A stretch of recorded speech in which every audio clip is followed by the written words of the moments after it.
नमस्कार, news street देख रहे हैं आप और पहाड़ समाचार लेकर मैं आपके साथ आशीष पांडे। देहरादून से बड़ी खबर है, जहां सीएम धामी ने समीक्षा बैठक की। अल्मोड़ा लोकसभा में चल रहे विकास कार्यों की समीक्षा बैठक की है। समीक्षा बैठक से काम को मिलती है रफ्तार। सीएम धामी ने ये बात कही। देहरादून मुख्यमंत्री आवास में सीएम पुष्कर सिंह धामी ने अल्मोड़ा लोकसभा की विधानसभाओं की समीक्षा की। समीक्षा बैठक में बीजेपी विधायकों की विधानसभाओं की समीक्षा की गई, जिसमें नैनीताल लोकसभा सीट की विधानसभाओं के बीजेपी विधायक मौजूद रहे, तो वहीं कैबिनेट मंत्री चंदन रामदास और रेखा आर्य भी मौजूद रही। हालांकि इन समीक्षा बैठकों में कांग्रेस विधायकों की विधानसभाओं की समीक्षा नहीं की गई। तो फिर अब ये प्रोसेस लगातार चल रही है। हाँ, ये चूंकि हम लोगों ने एक प्रयास प्रारंभ किया है कि सभी जनप्रतिनिधि जो जनता के सीधे संपर्क में रहते हैं, उनके फीडबैक के आधार पर अधिकारीगण और आपसी संवाद हमारा सबका बना रहे। उसमें जो भी समस्याएं हैं या उनका जो समाधान है, वो सब मिलकर निकालें। और इस खबर पर ज्यादा जानकारी के साथ हमारे संवाददाता किशोर रावत लाइव कनेक्ट है। किशोर रावत क्या रुख करते हैं? किशोर, बेहद महत्वपूर्ण होती है समीक्षा बैठक, चाहे किसी भी विकास योजना उसको लेकर की जाए या किसी लोकसभा सीट को लेकर की जाए। क्या रहा आज की इस अल्मोड़ा लोकसभा में चल रहे विकास कार्यों की समीक्षा बैठक के दौरान? देखिए, इससे पहले मुख्यमंत्री ने पौड़ी लोकसभा की समीक्षा बैठक करी थी। उसमें जो विकास कार्य, योजना कार्यों और किस तरीके से फाइलों का निस्तारण या फिर कौन सी योजनाएं लटकी है या तेजी से काम चल रहा है। मुख्यमंत्री ने सोमवार को अल्मोड़ा लोकसभा सीट की विधानसभा की जो तमाम सीटें हैं उनकी समीक्षा की है, और उसमें सबसे महत्वपूर्ण ये था कि जो डीएम को ये आदेश दिए गए हैं कि फाइलों का निस्तारण तेजी से हो और जो जनप्रतिनिधि और अधिकारियों के बीच में जो संवाद है वो कायम रहे। इसके साथ ही जो लोगों की फाइलें हैं, आम लोगों की जो जन समस्याओं की फाइलें हैं, उनका निस्तारण तेजी से हो। अधिकारियों को यह भी निर्देश दिए कि योजनाओं की जो फाइलें शासन में आते हैं उनका फीडबैक वो भी ले, क्योंकि अक्सर शासन में जो फाइलें आती है उनका फीडबैक जो जिले के अधिकारी होते हैं वो नहीं लेते। तो उन्होंने कहा कि ऐसी परिपाटी बिल्कुल नहीं चाहिए, उनको भी फीडबैक लेना चाहिए ताकि उनको पता लगे कि उनकी जो योजनाएं हैं उनकी फाइलें किस स्तर पर और किस शासन में कहां तक पहुंची है। तो मुख्यमंत्री ने साफ निर्देश दिए है कि अधिकारियों को जनप्रतिनिधियों के साथ संवाद कायम हो। क्यों अक्सर ये शिकायतें आती है कि अधिकारी जनप्रतिनिधि जो विधायक है उनसे संवाद नहीं करते, उनसे बातचीत नहीं करते या फिर उनको हैंडल नहीं करते हैं कि उनकी जो योजनाएं लेके आते हैं, तो इसमें काफी जो जनता का ही नुकसान होता है। तो ऐसे में मुख्यमंत्री ने साफ निर्देश है कि सभी फाइलों का निस्तारण समय पे हो, योजनाओं की जो फाइलें हैं उसका फीडबैक भी जिलाधिकारी और तमाम अधिकारी ले, और लोगों की समस्याओं को सुना जाए और उसमें देर न की जाए। तो ये सभी निर्देश थे और इसको लेकर मुख्यमंत्री ने सभी अधिकारियों को कड़े निर्देश दिए हैं। जी किशोर, एक चीज और मैं जानना चाहूंगा कि कांग्रेस विधायकों की विधानसभाओं की समीक्षा नहीं की जा रही है, ऐसा इसके पीछे कोई खास रीजन या कांग्रेस की तरफ से नाराजगी कि वो इस समीक्षा बैठक में नहीं आना चाह रहे हैं? बिल्कुल, कांग्रेस के विधायक इसमें मौजूद नहीं थे और पौड़ी लोकसभा में भी मौजूद नहीं थे। और जब इस बारे में प्रदेश अध्यक्ष से पूछा गया तो उन्होंने कहा कि फिलहाल अभी हम यानी बीजेपी विधायकों की समीक्षा कर रहे हैं। तो लेकिन इसमें थोड़ा सा चीजें हैं क्योंकि मुख्यमंत्री वो राज्य के हैं और ऐसे में मुख्यमंत्री जब समीक्षा कर रहे हैं तो अगर वो जो बीजेपी के अधिकारी और बीजेपी के विधायक तो पहुंच रहे हैं, इसके साथ ही अगर कांग्रेस के भी बुलाया जाए तो ज्यादा बेहतर होगा। लेकिन फिलहाल अधिकारियों को इसमें सबसे ज्यादा टैकल किया जा रहा है क्योंकि अक्सर शिकायतें मिलती है कि ब्यूरोक्रेसी हावी है। उसको लेकर मुख्यमंत्री ने साफ निर्देश दिए है, काम पहले हो और अधिकारी अगर फाइलों का निस्तारण समय पे नहीं कर पा रहे तो उसके लिए जिम्मेवार भी अधिकारी है। किशोर, अगला अगर बात की जाए तो अल्मोड़ा पौड़ी के बाद वो कौन सा लोकसभा सीट होगा, वो कौन सी विधानसभा सीट होगी जिसको लेकर जो सीएम धामी है अगली बैठक या समीक्षा बैठक करेंगे? देखिए, उत्तराखंड में 5 लोकसभा है, पौड़ी और अल्मोड़ा सीटों की समीक्षा हो चुकी है। इसके बाद टिहरी, उधम सिंह नगर, जो नैनीताल उधम सिंह नगर है, और हरिद्वार लोकसभा। तो महत्वपूर्ण ये सीटें रहेंगी और सबसे ज्यादा जो अगर कामों की बात है तो ये महत्वपूर्ण सीटें और इस पे बाद जो लगातार मुख्यमंत्री, क्योंकि अभी होली के कार्यक्रम है, होली के बाद निश्चित तौर पर जो 9 तारीख को जो समीक्षा बैठक होनी है उसमें संभवतः हरिद्वार लोकसभा की समीक्षा हो सकती है। लेकिन सबसे बड़े महत्वपूर्ण ये है कि इससे कामकाज तेजी से चलेगा, ये इनका मानना है। ठीक है किशोर, तमाम जानकारी के लिए आपका बेहद शुक्रिया। चलिए बढ़ते आगे। देहरादून में अंतर्राष्ट्रीय महिला दिवस से पहले आयोजित किए गए महिला सशक्तिकरण एवं सुरक्षा सप्ताह का समापन हो गया। समापन सत्र में सीएम धामी भी शामिल हुए और सीएम धामी के साथ महिला एवं बाल विकास विभाग के मंत्री रेखा आर्य समेत विभाग के तमाम अधिकारी भी शामिल हुए। कार्यक्रम के दौरान सीएम धामी ने महिलाओं के सम्मान में कुछ पंक्तियां पढ़ी और कहा कि महिला सुरक्षा और सशक्तिकरण उनका प्रथम उद्देश्य है, जिसके लिए वो खुद लगातार काम कर रहे हैं। कवि ने ठीक कहा है कि नारी तुम प्रेम हो, नारी तुम प्रेम हो, आस्था हो विश्वास हो। नारी तुम प्रेम हो, आस्था हो विश्वास हो, टूटी हुई उम्मीदों की एकमात्र आस हो। उठो उठो और अपने अस्तित्व को संभालो, उठो और अपने अस्तित्व को संभालो। केवल एक दिन के लिए नहीं, केवल एक दिन के लिए नहीं, हर दिन के लिए तुम खास हो, तुम खास हो। और पहाड़ पर भी होली की खुमारी चढ़ गई है। उत्तराखंड के सियासी दिग्गज जमकर रंग उत्सव मना रहे हैं, अपने समर्थकों को रंग गुलाल लगा रहे हैं। जगह जगह पर होली मिलन समारोह का आयोजन किया जा रहा है। पारंपरिक ढंग से होली का जश्न मनाया जा रहा है और इसी कड़ी में सीएम आवास में महिला सुरक्षा सप्ताह के समापन के बाद होली खेली गई और कार्यक्रम में शामिल सभी महिलाओं ने सीएम धामी के साथ होली खेली। सीएम धामी ने महिलाओं को होली की शुभकामनाएं दी। वहीं बीजेपी ऑफिस पर भी होली मिलन समारोह रखा गया। होली मिलन समारोह में पार्टी के सभी पदाधिकारी मौजूद रहे। सभी ने एक दूसरे को रंग गुलाल लगाया और होली की शुभकामनाएं दी। पूर्व सीएम त्रिवेंद्र रावत ने भी अपने आवास पर होली मिलन कार्यक्रम रखा। होली मिलन कार्यक्रम में वालियार ग्रुप की तरफ से पारंपरिक वालियार एगे होली खेली गई। पहाड़ पर होली का खुमार चढ़ा है। 5 तस्वीरें आपके सामने। आज उत्तराखंड में सियासी हलकों में भी होली का रंग देखा गया। राजधानी देहरादून में सीएम महिला कार्यक्रम में थिरकते नजर आए तो कोटद्वार में विधानसभा अध्यक्ष ने जमकर डांस किया और देहरादून में बीजेपी के ऑफिस में तो प्रदेश अध्यक्ष महेंद्र भट्ट और गणेश जोशी ने अपने ठुमकों से सबको हैरत में डाल दिया। जबकि रामनगर में कांग्रेस प्रदेश अध्यक्ष ने भी अपने पार्टी के नेताओं के संग डांस किया और गुलाल लगाते हुए नजर आए।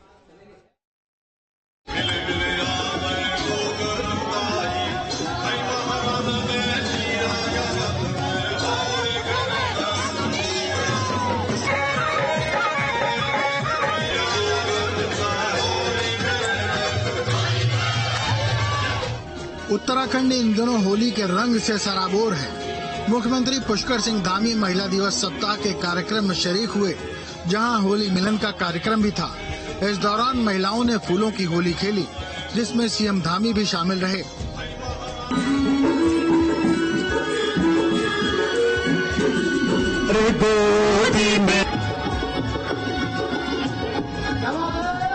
वहीं बीजेपी के ऑफिस में भी खूब धूमधाम से होली खेली गई और नेताओं ने ढोल की थाप पर थिरकते हुए डांस भी किया। इसमें मंत्री गणेश जोशी और प्रदेश अध्यक्ष महेंद्र भट्ट अपनी ही धुन में नजर आए।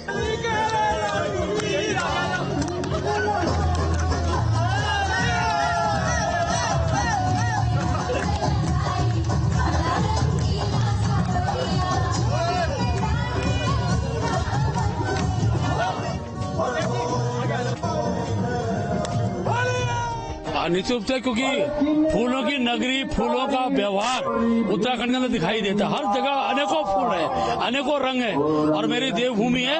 ये होली का त्योहार मैं आपके चैनल के माध्यम से राज्य की सभी जनता को हार्दिक बधाई देता हूँ। इस विश्वास के साथ कि रंगों का त्योहार, प्रेम का ये त्योहार भविष्य के अंदर हम सबके अंदर तरक्की लाए, समृद्धि लाए, इस भाव के साथ मैं सभी नागरिकों को बधाई देता हूँ। इस मौके पर पूर्व मुख्यमंत्री त्रिवेंद्र सिंह रावत के घर भी ढपली और ढोल की थाप सुनाई दी, जहां पर लोगों ने मुख्यमंत्री को गुलाल लगाया और होली की बधाइयां दी।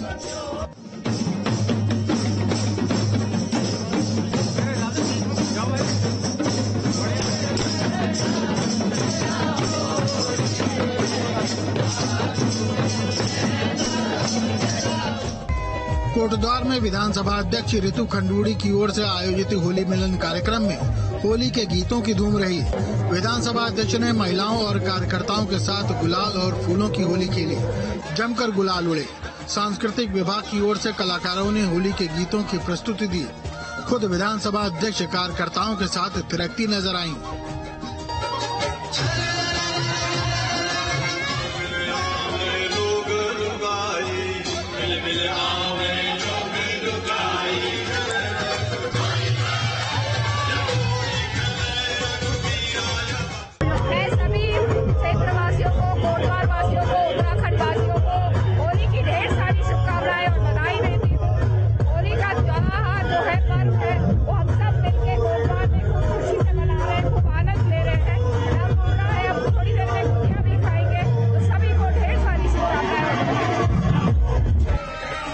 वहीं रामनगर में पूर्व विधायक रणजीत सिंह रावत की ओर से सल्ट के होलियारों के बीच रामनगर पहुंचकर प्रदेश कांग्रेस अध्यक्ष करण महारा ने भी ठुमके लगाए, लेकिन इस मौके पर भी महारा सरकार की बुराई करने से नहीं चुके।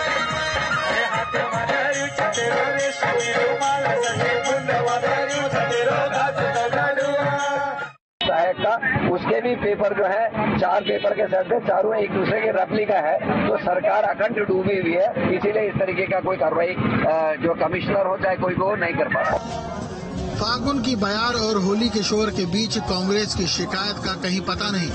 उत्तराखंड की वादियों में इस वक्त कुछ गूंज रहा है तो वो है होली के बोल, कुछ उड़ रहा है तो वो है अबीर गुलाल। यानी उत्तराखंड इस वक्त होली के रंग में पूरी तरह से डूबा हुआ है। Team news state.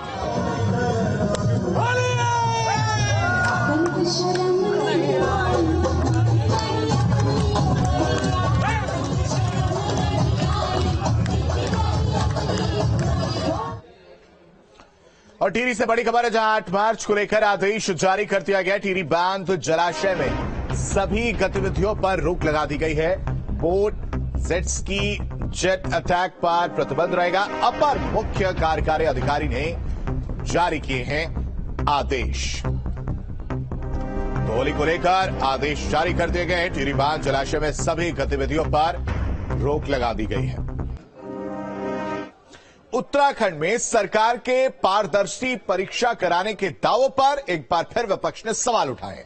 कनिष्ठ सहायक परीक्षा में प्रश्न क्रमांक समान होने पर विपक्षी दलों ने सरकार को घेरना शुरू कर दिया है।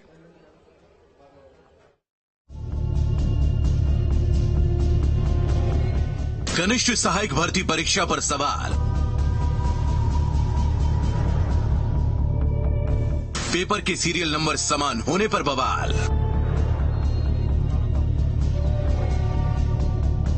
पेपर आउट होने का विपक्ष ने लगाया आरोप। 5 मार्च को आयोजित हुई उत्तराखंड लोक सेवा आयोग की कनिष्ठ सहायक परीक्षा पर विपक्ष ने सवाल उठाए हैं। परीक्षा पेपर के चारों सेट में प्रश्नों के क्रमांक एक समान होने पर कांग्रेस ने परीक्षा की पारदर्शिता पर प्रश्न चिन्ह लगाया है। साथ ही बीजेपी पर नकल में शामिल होने का आरोप भी लगाया। विफलता तो है ही सरकार की, मगर आप विफलता को जिस नग्न तरीके से ढकने की कोशिश कर रहे हैं, उससे इस सरकार की गैर संवेदनशीलता भी चाहिए। इनको और हमारी राज्य की प्रतिष्ठा को भगवान बचाए और कोई गंभीर बात सामने ना, और गंभीर बात आगे सामने ना आए।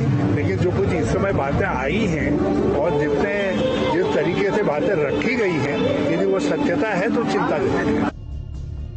कांग्रेस प्रदेश अध्यक्ष करण महारा का आरोप है कि विशेष व्यक्तियों को फायदा पहुंचाने के लिए प्रश्नों के क्रमांक एक समान रखे गए। यही नहीं, उन्होंने आयोग के अधिकारियों और कर्मचारियों की मिलीभगत का भी आरोप लगाया और परीक्षा से पहले ही पेपर सोशल मीडिया पर दिखने का दावा भी किया। सहायक का उसके भी पेपर जो है 4 पेपर के सेट है, चारों एक दूसरे के रेप्लिका है, तो सरकार अखंड डूबी हुई है। इसीलिए इस तरीके का कोई कार्रवाई जो कमिश्नर हो चाहे कोई वो नहीं कर पा रहा। और सरकार और सरकार के जो उनका जो संगठन है उसके मंडल अध्यक्ष पकड़े गए, उनके जिला पंचायत के सदस्य के रूप में हाकम सिंह पकड़ा गया, मंगलौर का मंडल अध्यक्ष पकड़ा गया, रुड़की का चौहान पकड़ा गया भारतीय जनता पार्टी का। लेकिन अभी भी सरकार बाज नहीं आई है। भर्ती परीक्षाओं में विपक्ष के आरोपों ने एक बार फिर से सरकार के नकल विहीन और पारदर्शी परीक्षा कराने के दावों पर सवाल खड़ा कर दिया है। ऐसे में अब देखना ये होगा कि सरकार विपक्ष के इन आरोपों पर क्या जवाब देती है। Team news state. उत्तराखंड को केंद्र सरकार की तरफ से प्रधानमंत्री ग्रामीण सड़क योजना के तहत 104 सड़कों के लिए 857 करोड़ रुपए की मंजूरी मिली है। 3 मार्च को दिल्ली में हुई बैठक में उत्तराखंड की 104 सड़कों के लिए 857 करोड़ के वित्त को मंजूरी मिली है। इन सड़कों की कुल लंबाई 1091 किलोमीटर है, जिसमें अल्मोड़ा की 4, बागेश्वर की 4, चमोली की 18, देहरादून की 5, हरिद्वार की 11, नैनीताल की 5, पौड़ी की 35, रुद्रप्रयाग की बात करें तो 4, टिहरी को 15 और उत्तरकाशी की अगर बात की जाए तो 3 सड़कों का मेंटेनेंस किया जाएगा। उत्तराखंड के ग्रामीण विकास मंत्री गणेश जोशी ने इसके लिए केंद्र सरकार का आभार जताया है। जो क्षेत्र की लगातार जनता मांग कर रही थी, इसमें अल्मोड़ा की 4, बागेश्वर की 4, चमोली की 18, देहरादून की 5, हरिद्वार की 11, नैनीताल की 5, पौड़ी की 35, रुद्रप्रयाग की 4, टिहरी की 15, उत्तरकाशी की 3 सड़कों का सुदृढ़ीकरण किया जाएगा। बढ़ते आगे पौड़ी से बड़ी खबर का रुख करते हैं, जहां जंगल की आग का विकराल रूप देखने को मिला है। आवासीय इलाके तक आग की लपटें पहुंची हैं। घंटों की मशक्कत के बाद आग पर काबू पाया गया है। पौड़ी जिले में जंगल की आग ने अपना विकराल रूप दिखाना शुरू कर दिया, जिसके बाद अफरा तफरी देखने को मिली। चौमा, सुधार और घाड़ी गांव के जंगलों में भीषण आग देखने को मिली। आग इतनी भयानक थी कि आवासीय इलाके के करीब तक पहुंच गई थी। तभी तुरंत हमने रेवेन्यू टीम को तथा जो हमारे एफआरओ हैं फॉरेस्ट डिपार्टमेंट तथा जो हमारी टोटल आईआरएस टीम है उसको एक्टिवेट किया गया। तुरंत ही मौके पर पहुंचे। अभी आग पर पूर्ण रूप से कंट्रोल कर लिया गया है, जिसमें जो ग्रामीण है उन्होंने काफी अच्छी भूमिका निभाई है। इसके साथ ही मैं अपनी समस्त क्षेत्रीय जनता से आग्रह करता हूं कि अगर कोई भी व्यक्ति आपको आग लगाते हुए दिखता है या पाया जाता है तो तुरंत उसकी सूचना तहसील मुख्यालय या जिला मुख्यालय या अपने क्षेत्रीय पटवारी को अवश्य दें, ताकि उसके खिलाफ कानूनी कार्रवाई अमल में लाई जा सके। और यार रुकते हैं छोटे से ब्रेक के लिए।